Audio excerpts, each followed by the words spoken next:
In 1968, a young director created a movie that would permanently change the horror genre. He would go on to make many other films, most of them also considered classics. But on July 16, 2017, after a brief but aggressive battle with lung cancer, surrounded by his family and listening to the score of one of his favorite films, 1952's The Quiet Man, he passed away. This episode is dedicated to a modern master of horror, the king of the undead. We present to you a tribute to George A. Romero. This is the No Fear podcast. We know what scares you.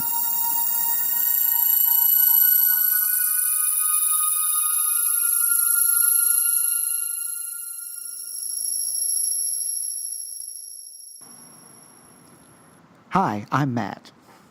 I'm Mel. I'm Lisa.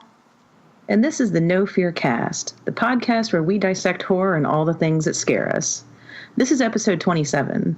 This summer, we wanted to have a bit of fun and move away from our normal schedule of multiple episode topics. So we've been discussing movies, including adaptations of popular books to film, and major figures in the horror genre. When we heard of George Romero's passing, we decided we had to do a special tribute Master of Horror for the Master of Zombies. And just a heads up to listeners, we also discussed Romero's Pittsburgh Zombies during our series on zombies, which is episode 9. Matt, I'm going to pitch it to you to give us a little bit of background about Romero before we start talking about his movies.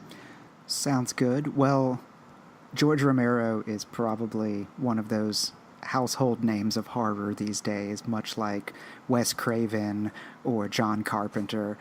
But in doing this tribute to him, we kind of unearthed some fun factoids about him. Of course, he's probably best known for his zombie movies, which of course we'll get into in a little bit.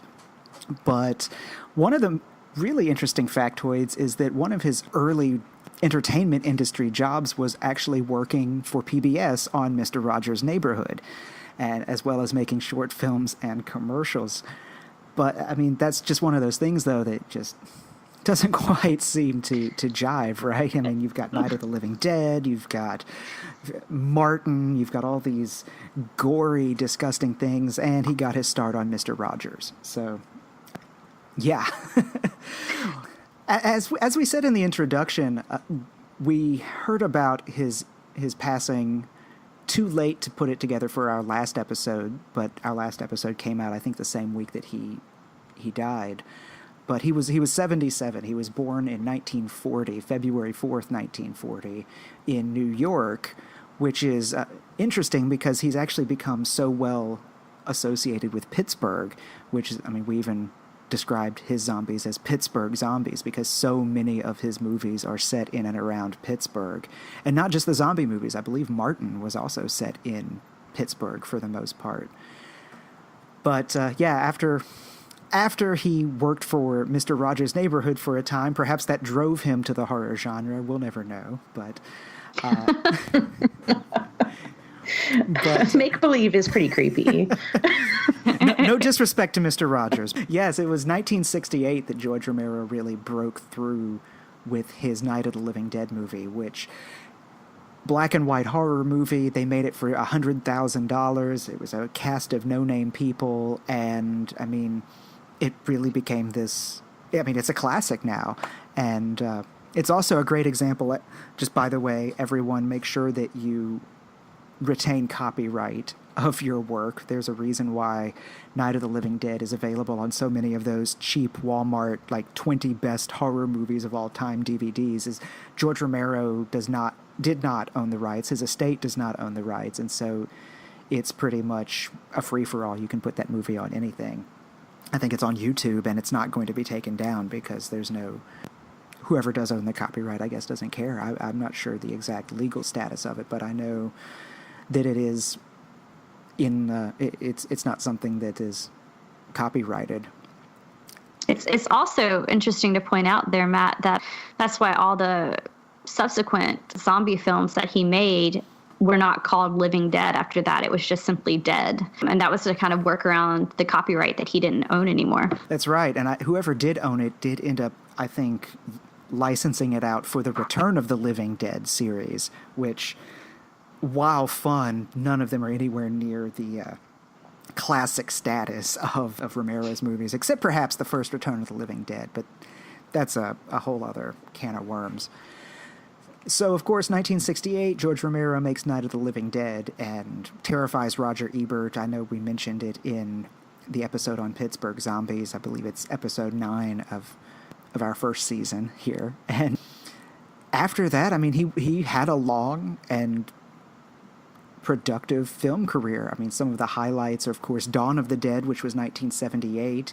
He made The Crazies in 1973, which was remade about 6 or 7 years ago, I want to say.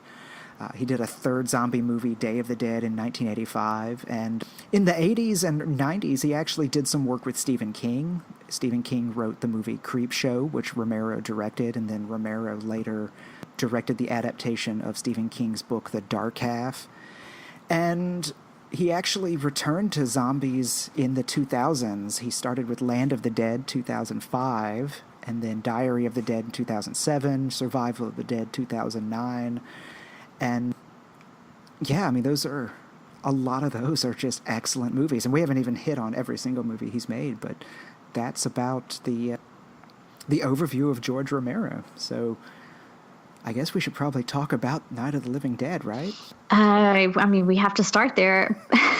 One of the things I want to, and I know we talked about this in our Pittsburgh zombie episode, but that I wanted to highlight is that when we say the word zombie, if you're picturing something from The Walking Dead, then you have Romero to thank for that.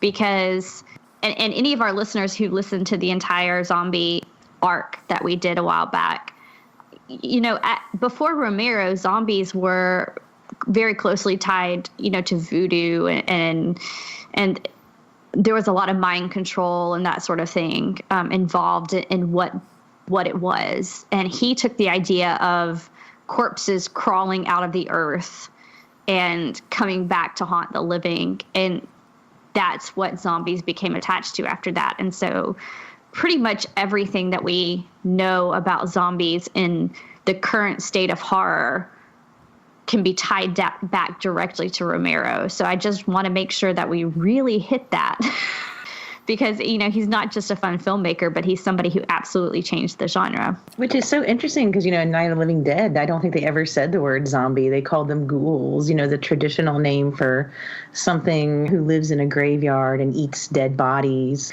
and kind of this idea of the returning from the dead, which I guess connects back to Plan 9 from Outer Space, which also called the Rising Dead Ghouls.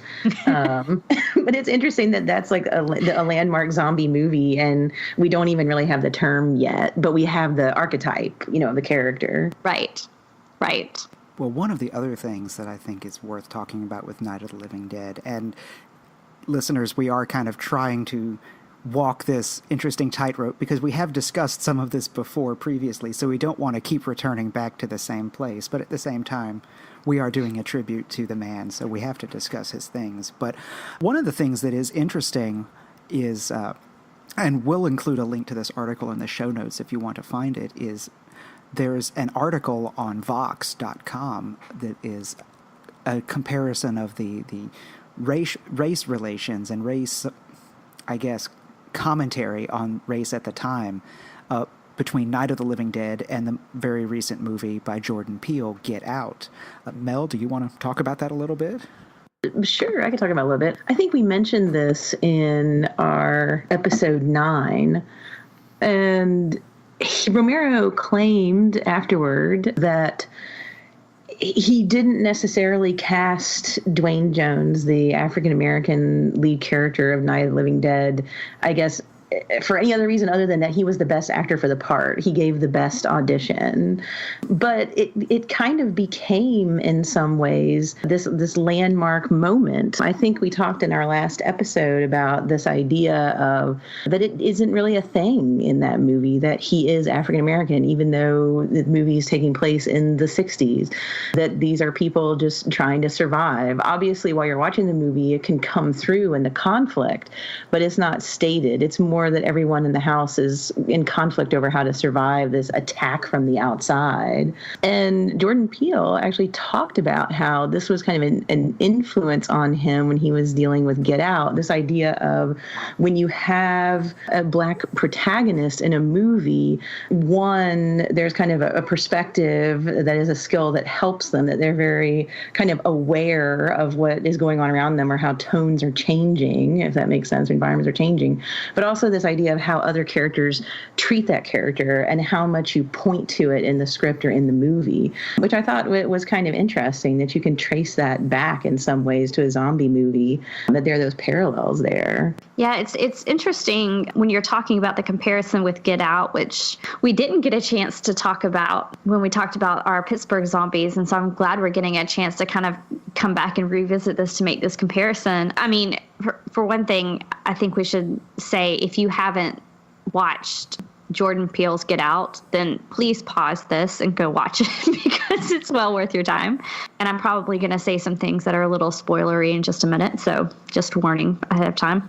But one thing that I did find interesting is Romero, when he talks about the Night of the Living Dead and the making of it, that, you know, he didn't intend for it to be political, as you said, Mel, with the casting of it. But you know, once Dwayne Jones was in that role of Ben, he kind of knew that there were certain tensions to work with that became interesting once you have an African-American character in the middle of this zombie attack, basically. And with Get Out... Oh, I was going to say the one thing that popped out in my mind was when he slaps the white woman that he's with.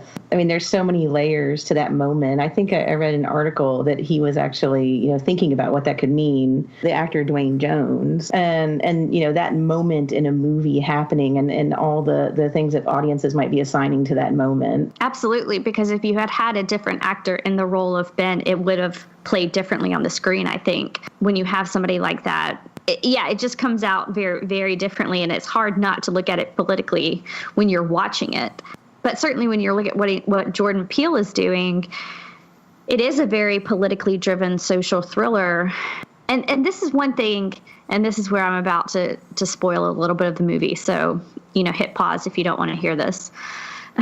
When I watched Get Out, I watched it for the movie, the horror elements, of course, and I watched it, you know, for the social thriller and to see what Jordan Peele, who I'm a big fan of, what he would do with the script and what he would do with the characters. And I wasn't disappointed, but one of the things I really was watching for when I saw it, especially the second time, was how many references he was making to horror classics that had come before it, because in a lot of ways it is kind of an homage to everything that had come before it. And when you're looking at Night of the Living Dead especially, and here you have this African-American protagonist, and he escapes the trouble, and what happens to him in Night of the Living Dead? He's shot by the white police officer. And that moment in Get Out, when the police officers come as he's leaving, you know, the protagonist has fought his way through hell in this house, literally, and he gets out, and we see the police car in the distance, and that was the first thing I thought of was Night of the Living Dead.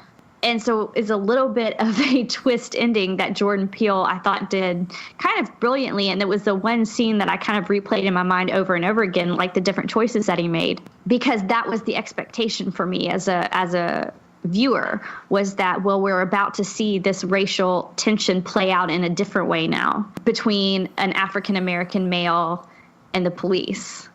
And that is something that, you know, is a complete, I don't know if you want to call it homage, maybe, but to Romero, because those were the two scene parallels that I drew most heavily in those two movies. Yeah, I can absolutely see that ending of Get Out as a very close homage to Romero. And without getting too spoilery, there are some differences, but just to echo what Lisa said, if you have not seen Get Out yet, please, please, please make time for it. If you like horror, if you like suspense, if you like just darn good written movies. I know we've talked about it before, but it's a fantastic movie. And I mean, I've been a fan of Jordan Peele stuff since Key and Peele, which isn't even the beginning of his work, but he's got good writing and directing chops. Let's just put it that way. But so before this turns into heaping praise on Jordan Peele, I guess we can. Oh, come on. We should probably not use someone's tribute to talk too much about someone else. But I did just want to say, yeah, like just to go back to the Night of the Living Dead, as you were saying, those race issues in casting. I mean, I like to think that George Romero is telling the truth, that he wasn't even thinking of race, that he was just the best actor there. And I mean, that just makes the whole thing so much better, because it was an unintentional commentary on race. But 1968, I mean, this is the height of the civil rights movement, right? I mean, this is the 60s, and this happens. So, I mean, I do have to wonder if that was a bit of an apocryphal story or not. But either way, people have spoken at length about Night of the Living Dead and the way race plays out in it. But for our purposes too, I mean, we should just talk about this, and I can't repeat it or underscore it enough, as Lisa said, completely changed the horror genre. If you think of zombies, it's as undead beings, it's because of this movie and because of George Romero. And yeah, I always go back to that Roger Ebert review that he wrote about it, where, you know, normally those kids movies, well, not kids movies, horror movies of the time period of the 50s and 60s was something that you do a double feature, and you drop your kids off at about 1 o'clock, and you pick them up at the end of the second movie, and they have fun and they scream and they laugh, and it's people in bad costumes. And his review says that he went expecting that kind of movie, but that's not what they got, and it really terrified the children that were there in the viewing with him, as it's supposed to. So, but I mean, it created zombies, the flesh-eating, shambling corpses that come after you and want to eat your brains. So, at the same time as satirizing our everyday condition and our issues in society, whether it's race or, I think we talked about rampant consumerism, and we talked about his zombies before as well. Even with shambling monsters, you can still make social critiques. Right, and that really jumps forward about 10 years with the pop culture criticism, Dawn of the Dead, which, I mean, it's really, if you ask people who love zombie movies, which is the better movie, Night of the Living Dead or Dawn of the Dead, it's one of those things that there will be battle lines drawn, and people will come close to blows over which one is better. Personally, I think they're both great, just in different ways. But Dawn of the Dead. Boo. I'm Take a side. If I really must take a side, I'm going to go with Dawn of the Dead, mostly because that was the one I saw first, and it really did make a mark on me. But good choice. But yeah, I mean, as you said, Mel, Dawn of the Dead and Night of the Living Dead both have these social criticisms and social commentaries going on. Night of the Living Dead may or may not have been intentional, but Dawn of the Dead, I think it's pretty intentional, the critique of mall culture and that idea that this rampant consumerism is turning people into brain-dead shoppers. Yeah, I think that one is, the symbolism's there, and it's intentional, but it's so well done. And that idea of taking a scary movie and giving it those layers and depths is just something that not everybody was willing to do. You know, a lot of horror movies are just about scaring you, but not about making you think. Well, and that's a really good point, Matt, because Romero's films are a great example of horror movies that can make you think, and it does kind of elevate. Well, I hate to say elevate the genre, and I'll tell you why. Because lately, I mean, with such good movies that have been coming out lately, such as, Get Out and The Witch and these type of movies that have been getting a lot of buzz, I've seen a lot of articles floating around talking about how the horror genre has been elevated in some way, or, how it's more than just schlock and gore. And that always kind of makes me mad as a fan, because if you look at, Romero and his body of work, he always took it seriously. And he always gave you something to think about, even though, it is scary, but there's also elements of fun. And he does poke fun at the genre a little bit. We'll get to the movie Martin shortly, I hope, because that's a good example of that. But, he has fun with it. But at the same time, he really gives you something to think about. And hopefully when you leave his films, you're thinking about society in a little bit different of a way than you were before. And I'm not going to say he was the first one to do that, but I think he was certainly a shining example in that trend. In preparing for this episode, I read an interview that he did with NPR in 2014. And one of the questions was about how zombies kind of become what NPR called a vessel for commentary. And his response was this. I'm just going to read what he said. He said, "I sympathize with zombies. They have no hidden agendas. They are what they are. My stories have always been more about the humans and the mistakes that they've made, and the zombies are just sort of out there. They're the disaster that everyone is facing, but my stories are more about the humans." And that goes along with exactly, what you're saying, Lisa, this idea that you can kind of pull the zombies out as like a disaster that's coming, but it's what it pulls out of the humans that are trying to survive that's the most important thing. It's a really human story, survival, and what are you going to do in order to survive? Are you going to compromise your morals? Or your true colors come through? The idea of like small towns or families breaking down, society breaking down.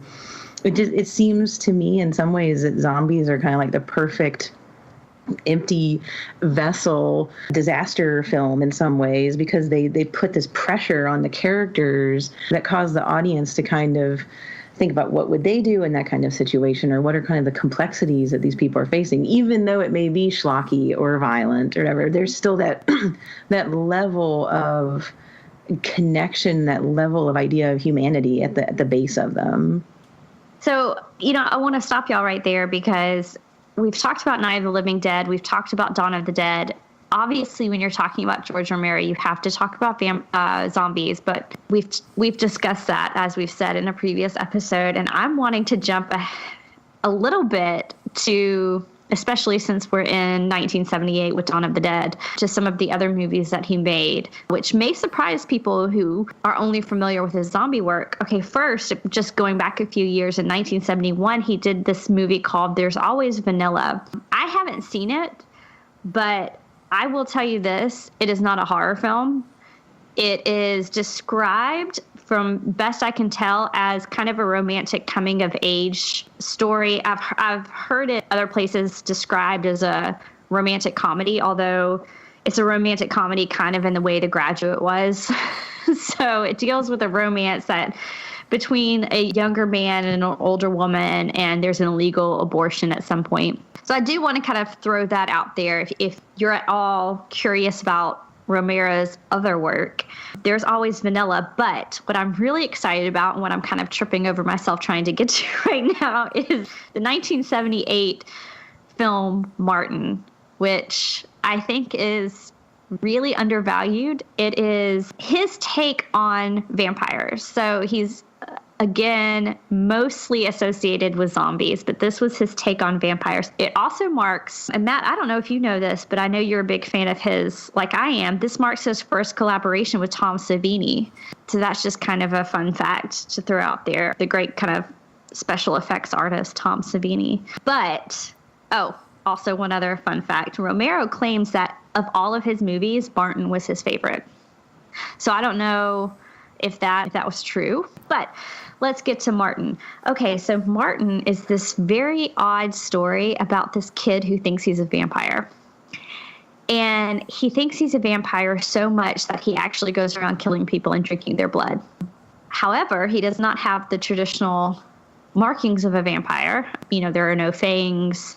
He's not burning in the sun. He cannot, mind control beautiful women, which is something he talks about in the movie. And one of the really interesting things that happens within this movie, I think, is kind of the commentary. And again, it's a little bit of social commentary. So Martin thinks he's a vampire in part because of how movies portray vampires. And So much so that when he dreams, it's almost like those old Universal movies where the vampire is really romanticized, and it's kind of like a gothic tale. And the movie was shot in black and white, I believe. It's been a long time since I've watched it, but it's really interesting in that it's very a self-aware movie. It knows what it is. And while it's not quite going as far as to like ridicule these kind of supernatural movies, it very much is self-conscious of what came before it, particularly like those Universal films, the Hammer films, the old kind of gothic idea of the vampire, this romanticized idea of the vampire. Yeah, it's just a really interesting movie. If you haven't watched it, I suggest trying to find it. I would also suggest picking up a book called Shock Value that's by Jason Zinnemann, which has a really good kind of rundown, not only of Romero's career, but of Martin in particular. In fact, he calls it a vampire flick that doesn't really believe in vampires. And I think that kind of description alone makes it interesting, not just that Romero, the creator of zombies, made a vampire movie. Anyway, I don't know. Have y'all seen Martin? I have, but it's been a very long time, just like you. And I mean, I remember it vaguely, but more of what I remember about it was reading up on it in preparation for this episode. And so I remember I really liked it, but yeah, it's like it's a non-vampire vampire movie. It's weird. It almost has a little bit like that early Nicolas Cage movie, Vampire's Kiss, although I'd say this is far better of a movie. But that idea of, is this person actually a vampire, or are they just crazy? It kind of plays with that line there. And so I think Martin does that idea much better than Vampire's Kiss. Vampire's Kiss is only really worth watching for Nicolas Cage's overacting in it. That's really about the only thing that movie is good for. But it is a really good idea of, you know, is this person just mentally ill who thinks he's a vampire? Has he been inundated by horror movies and that's why he thinks he's a vampire? Or is he actually a vampire, but there's just no such thing as vampires in the traditional sense, and so, you know, he's not repulsed by garlic and crosses and doesn't burn in the sun? I mean, it plays with that idea really well. I liked that, but like I said, it's been a while. So Isn't it his uncle though who like believes he is an old world vampire and ends up killing him in the end? yes. Right. Okay. Right. Yeah, and that's part of it is you don't know if, again, Matt, as you said, you don't know if Martin actually is a vampire or if it's because of, you know, even his family, the way they've raised him and the kind of mythology and lore that they've immersed him in. You know, you're not quite sure. It's one of those movies that, yeah, you're not sure if he's a vampire. You're not sure if he's the bad guy. And the movie never takes steps to answer it for you. Because even after the main character, Martin, has died, there's still kind of this sense that his legacy lives on and he almost becomes myth by the end of the movie. I don't know if you want to call it like a really gory art film. It's kind of that. I think that's a good description. That's a very apt description. It's good. I like it. It's you know, he's Romero, of course, and this is why we're doing a Master of Horror tribute to him. But you know, he knew his horror and he knew exactly where to situate what he was doing, like in the long line of kind of, you know, even going back to like the old black and white German expressionist type of early horror. Yeah, it's good and it's interesting. And once you're done with all the zombie movies, I say, you know, take a look at George Romero, the vampire maker. I think that's a good point to sort of segue into some of his other non-zombie movies as well, because we kind of mentioned in passing one of his movies that he did in the early 70s is a film called The Crazies, which was remade in, I believe it was 2010 with Timothy Olyphant. Sounds right. I honestly have not seen either version, but it is, from what I've read at least, this idea of, this town goes crazy and there's sort of like partial zombies. They're almost like the 28 Days Later kind of zombies where they're not undead, but everybody, like there's some sort of mass hysteria or something like that. Well, along with The Crazies, which was 1973, some of his other non-zombie movies would be, it was apparently a motorcycle gang kind of movie called Night Riders that came out in 81. And then he collaborated with Stephen King on a movie called Creepshow that Stephen King wrote and he directed. It was sort of a horror anthology, which was a popular movie format in the 80s. There were a lot of those things. It apparently didn't do very well critically, but it did well enough at the box office that they made a second one in 1987. And, of course, sandwiched in between them was the third of the Dead trilogy, Day of the Dead. Most people kind of overlook that one as being lesser than the first two. I think it's good, though. It has a lot going for it, but it is not quite as good as the other two. But I believe Lisa wanted to talk about Romero's 1988 movie Monkey Shines before we end this tribute. So, Lisa, do you have something to say? Oh, I'm so excited you brought me into this discussion. So Monkey Shines is one of these movies. I don't remember when I first saw it. I certainly did not know it was a George Romero movie that I was watching, probably because at that time I only associated Romero with zombies, and I certainly wasn't looking at this movie, which Monkey Shines. Oh, Monkey Shines. So, there's so much good stuff here. Okay. It's about, the protagonist is a quadriplegic named Alan, who is in a wheelchair for most of the movie, and he needs a helper to get along with like just daily chores in his life. And so somehow, I don't really remember how it all happens, but he gets basically what is a service animal, but instead of getting like a dog or something, he gets a monkey named Ella. And Ella is a special monkey. This is where I love, there's just something special about 80s movies, horror movies, I feel like, because this monkey was injected with human brain tissue. Of course. That makes perfect sense. I mean, and this is where I love it because, I love these kind of 70s and 80s horror movies, even like early 90s that deal with science experiments gone wrong, everything from The Fly to like Reanimator and, people injecting weird green stuff into things that shouldn't be injected with weird green stuff. And Monkey Shines kind of falls into that for me because not only has Ella been injected with human brain tissue, but somehow that makes her have these feelings towards the protagonist, Alan, to the point that she becomes very attached to him. She knows she's supposed to be his helper and is supposed to do things for him.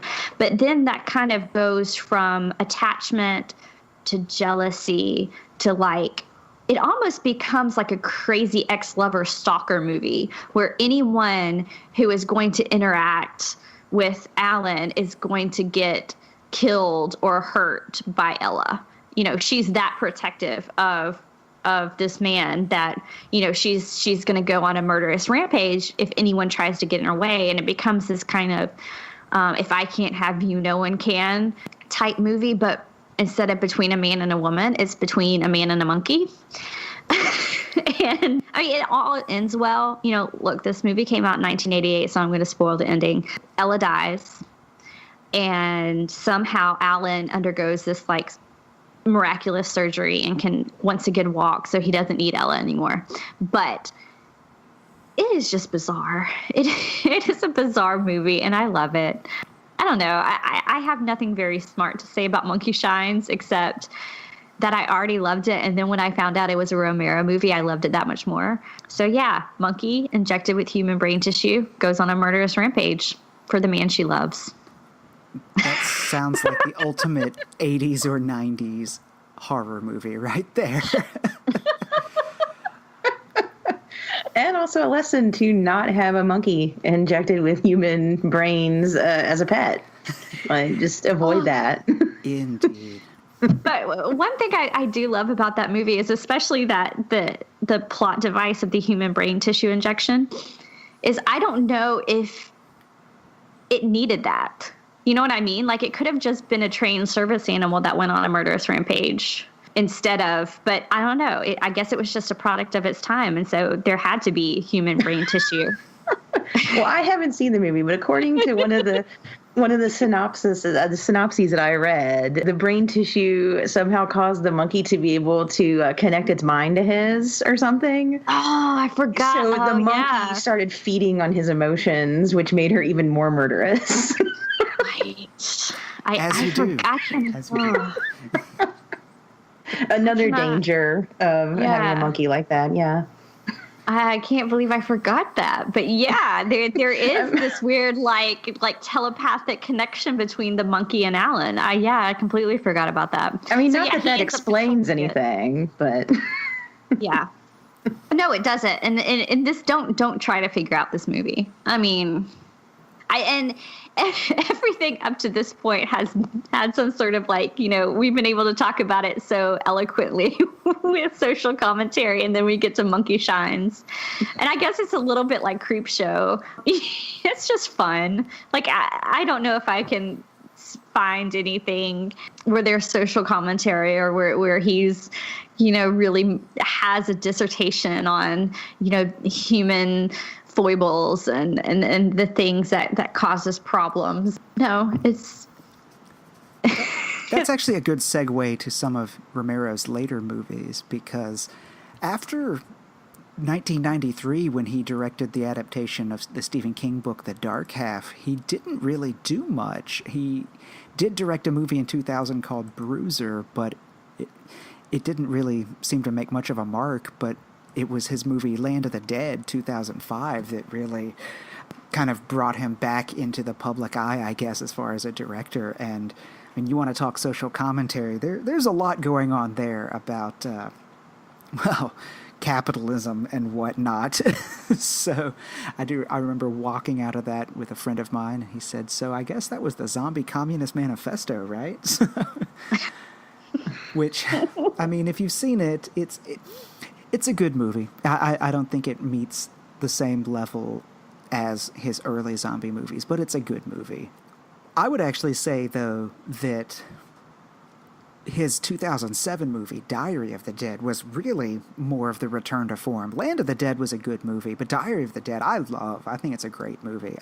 Again, not his best movie, but it's sort of a reboot, but sort of not. It takes place during the beginning of a zombie outbreak, but it's set in 2007, and the whole thing is done as sort of a found footage movie, which 2007 it's a little bit of a played out idea. I mean, the Blair Witch Project had already been done 7 years before, but he does it well, and he uses that found footage thing in a way that's not bad and it's not annoying, and he does use it to make some interesting commentaries on kind of our reliance on technology and that sort of thing. And keep in mind, this was really before smartphones had even gained ground. I mean, I think 2007 was the year the iPhone was introduced. So, he's talking about other kinds of technology, that kind of commentary in it. But anyway, have either of you seen Diary of the Dead? Yeah, I have. I remember going to see it in the theater, and that's pretty much all I remember about it, honestly. I remember the found footage aspect of it. I remember enjoying it, but I think probably, like a lot of people, when you go in to watch a Romero's zombie film, his name kind of becomes a double-edged sword, because I think I put too high of expectations on it. And while it was done well, and while I really did, as you said, I liked what he was doing with technology and maybe our reliance on technology.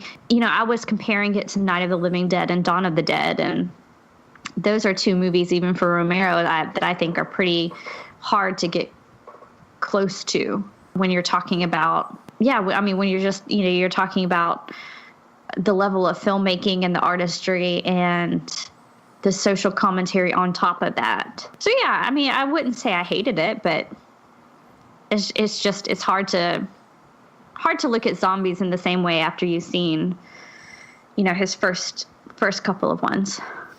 Oh, I absolutely agree with that. I mean, there is a level of expectation, and I went into Land of the Dead with that expectation. It was that, oh my gosh, Romero's making a new zombie movie, and this is the first time I'll have seen like a first run Romero zombie movie in the theater. And I didn't hate the movie. I liked the movie, but it just didn't, like you said, it didn't live up to sort of his earlier stuff. But we are sort of beginning to run out of time for this episode, so I guess we should point out, by the way, that we have not talked exhaustively about his entire body of work, partly because I think amongst the three of us, there are gaps in what we've seen. I mean, we haven't collectively seen everything he's done.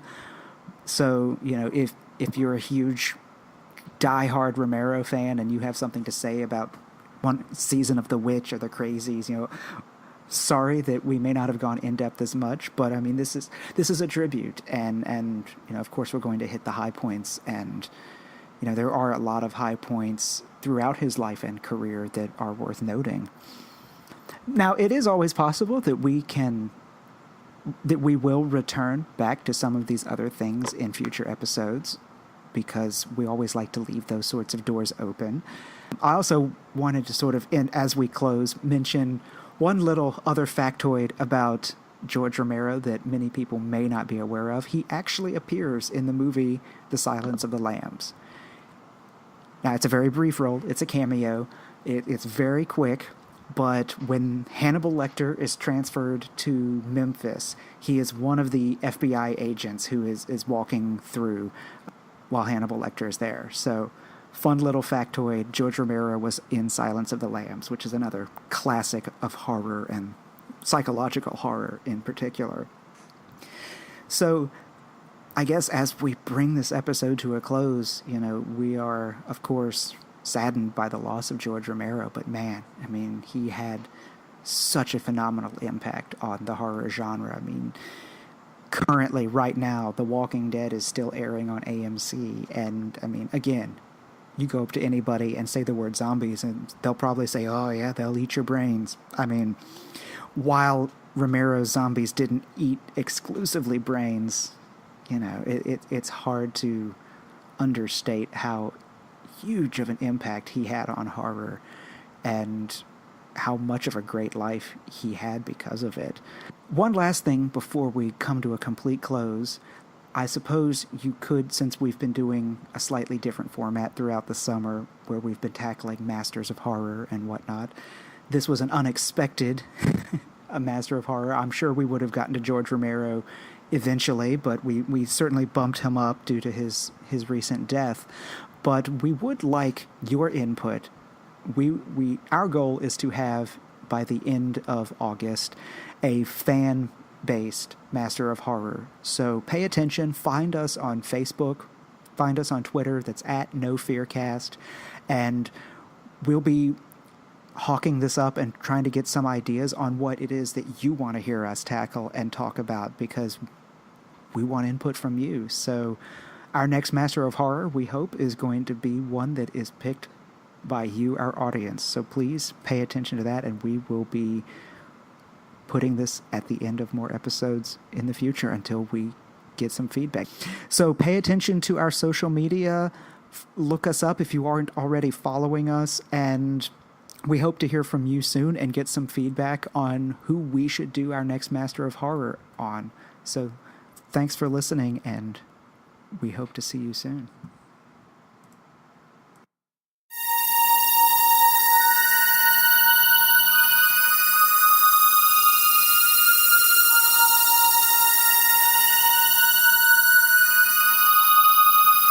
This is the No Fear Podcast. You can find us online at Twitter and Instagram at NoFearCast. That's KNOW Fearcast. Or our website, nofearcast.com. If you want to contact us, send us an email at nofearcast@gmail.com. Download us through iTunes, Stitcher, or anywhere else podcasts are found. If you like what you hear, leave us a 5-star review on iTunes. Or you can support us on Patreon. Supporters get special perks, such as early access to our main episodes and exclusive mini-episodes, released in the weeks in between our normal schedule, depending on the tier you choose. Even a little bit makes a big difference. The No Fear Cast. We know what scares you.